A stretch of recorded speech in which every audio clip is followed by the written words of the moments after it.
Hello friends, आज हम foundation engineering पर डिस्कशन करेंगे जो कि कंस्ट्रक्शन के हर स्ट्रक्चर के लिए बहुत इंपॉर्टेंट है। ये डिस्कशन 2 पार्ट्स में होगा। फर्स्ट पार्ट में हम शैलो फाउंडेशन डिस्कस करेंगे और सेकंड पार्ट में deep foundation. So I wish you all the very best.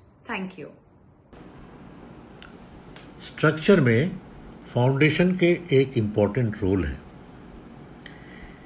इसे स्ट्रक्चर के उस हिस्से के रूप में डिफाइन किया गया है जो उस पर निर्मित स्ट्रक्चर के लोड को ट्रांसफ़र करता है और साथ ही सॉइल के एक बड़े एरिया पर इसका लोड इस तरह से डिस्ट्रीब्यूट करता है कि टोटल इफेक्ट सॉइल की अल्टीमेट बियरिंग कैपेसिटी से अधिक नहीं हो। फाउंडेशन स्ट्रक्चर का एक हिस्सा है जिस पर इमारत खड़ी है। जिस सॉलिड ज़मीन पर यह टिकी हुई है उसे फाउंडेशन बेड के नाम से हम जानते हैं। फाउंडेशन क्यों प्रोवाइड किया जाता है? फाउंडेशन को निम्नलिखित रिक्वायरमेंट को पूरा करने के लिए बनाया जाता है। जैसे सॉइल के एक बड़े एरिया पर फाउंडेशन का वजन ट्रांसफ़र करे, दूसरी अनइवन सेटलमेंट से बचे, तीसरा लैटरल मूवमेंट को रोके और स्ट्रक्चरल स्टेबिलिटी बढ़ाएं।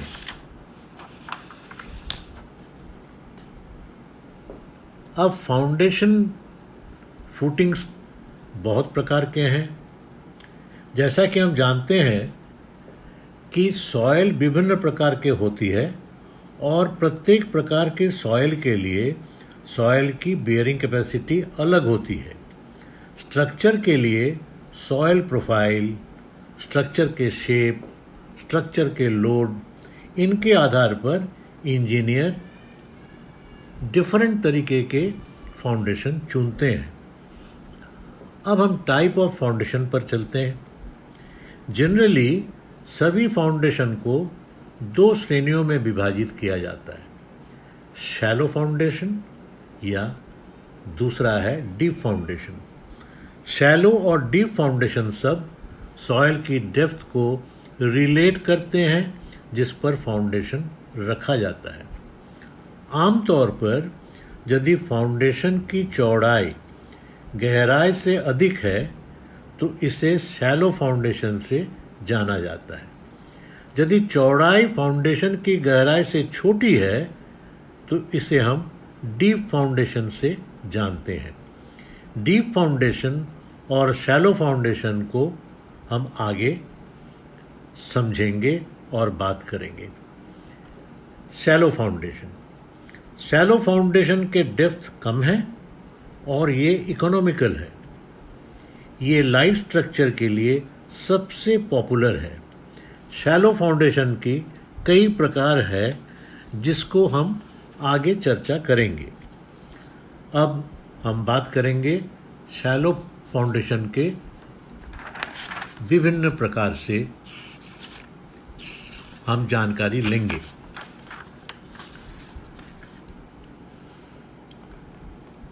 एक आइसोलेटेड स्प्रेड फुटिंग नाम से हम जानते हैं। ये सबसे पॉपुलर है और सबसे एक्सेप्टेबल टाइप फाउंडेशन है क्योंकि ये किफ़ायत भी है। वे जनरली लो हाइट स्ट्रक्चर के लिए एडवांटेजियस है क्योंकि इसमें कलम या पिलर के कंसंट्रेटेड लोड को ट्रांसफ़र करके फाउंडेशन के पूरे एरिया में फैलाया जाता है। ये जनरली 5 स्टोरी स्ट्रक्चर के लिए उपयोग किए जाते हैं। शैलो फाउंडेशन का यूज़ कब करना है ये तय करने के लिए ये जानना आवश्यक है कि ये कितना इकोनॉमिकल है। ये इकोनॉमिकल है जब स्ट्रक्चर का लोड कंपैरेटिवली कम है, कलम क्लोजली से नहीं रखे गए हैं, सॉइल की बियरिंग कैपेसिटी इसका गहराई पर अधिक है। अब हम चर्चा करेंगे वॉल फुटिंग पर।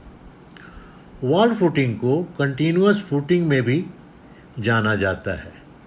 इस प्रकार का फुटिंग के उपयोग से जमीन पर स्ट्रक्चरल या नॉन स्ट्रक्चरल लोड को डिस्ट्रीब्यूट करता है सॉइल की बियरिंग कैपेसिटी लिमिट में, और ये वॉल की डायरेक्शन में भी चलता है। वॉल फुटिंग में चौड़ाई, जनरली वॉल की चौड़ाई हम रखते हैं 2 से 3 गुना, और वॉल के फुटिंग पर वॉल की लंबाई के साथ एक कंटिन्यूअस स्लैब की स्ट्रिप होती है। वॉल फाउंडेशन के कंस्ट्रक्शन के लिए स्टोन, ब्रिक्स, रिनफोर्स कंक्रीट आदि का उपयोग किया जाता है। वॉल फुटिंग इकोनॉमिकल है जब ट्रांसमिटेड लोड छोटे परिमाण के होते हैं और जब घने सैंड या ग्रेवल पर कंस्ट्रक्शन होना हो। अब तीसरा जो टाइप है वो है कंबाइंड फुटिंग। कंबाइंड फुटिंग बहुत बराबर है आइसोलेटेड फुटिंग के। इसमें स्ट्रक्चर के कलम केयरफुली प्लेस किया जाता है चूँकि सॉइल की बियरिंग कैपेसिटी कम होती है, और तब कंबाइंड फुटिंग किया जाता है। एक से अधिक कलम के लिए कॉमन फुटिंग को हम कंबाइंड फुटिंग से जानते हैं। Slab type, slab and beam type, rectangular type, raft type और स्ट्रैप एंड बीम टाइप सहित विभिन्न प्रकार के कंबाइंड फुटिंग्स होते हैं। वे स्क्वायर, टी शेप या ट्रेपेजॉइडल हो सकते हैं। इसका मेन आइडिया ये है कि पूरे एरिया में लोड का एक समान डिस्ट्रीब्यूट हो। इसके लिए टोटल लोड के सेंटर ऑफ ग्रेविटी के साथ टोटल एरिया के सेंटर ऑफ ग्रेविटी के तालमेल रखना आवश्यक है। कैंटिलीवर और स्ट्रैप फुटिंग, ये है चौथा type of footing. Strap footing combined footing के जैसा है।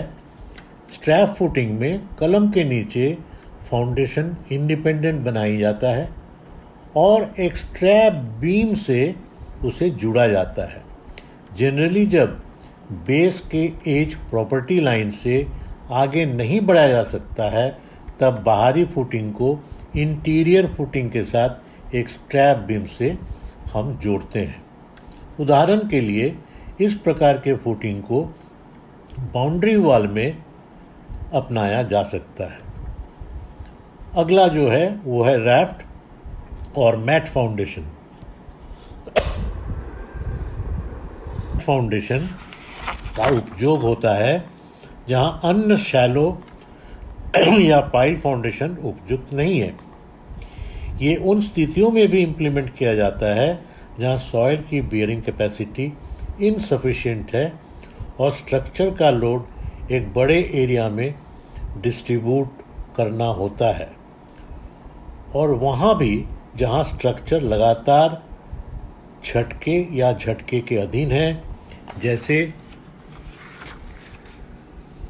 Seismic load, seismic effect.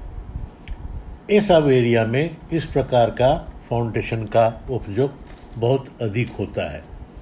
Rat foundation के पूरे एरिया में एक रिनफोर्स कंक्रीट स्लैब या टी बीम स्लैब बनाया जाता है। इस प्रकार में पूरे बेसमेंट फ्लोर स्लैब फाउंडेशन के रूप में कार्य करता है। फाउंडेशन का टोटल लोड फाउंडेशन के पूरे एरिया में समान रूप में फैल जाता है। इसे रैफ्ट कहा जाता है क्योंकि इसमें बिल्डिंग एक वेसल की तरह लगती है और वो सॉइल के समुद्र पर फ्लोट करता है। रैट फाउंडेशन इकोनॉमिकल तब है जब सॉइल कमज़ोर है और लोड एक बड़े एरिया में फैलाना होगा। दूसरी, स्ट्रक्चर में एक बेसमेंट शामिल हो।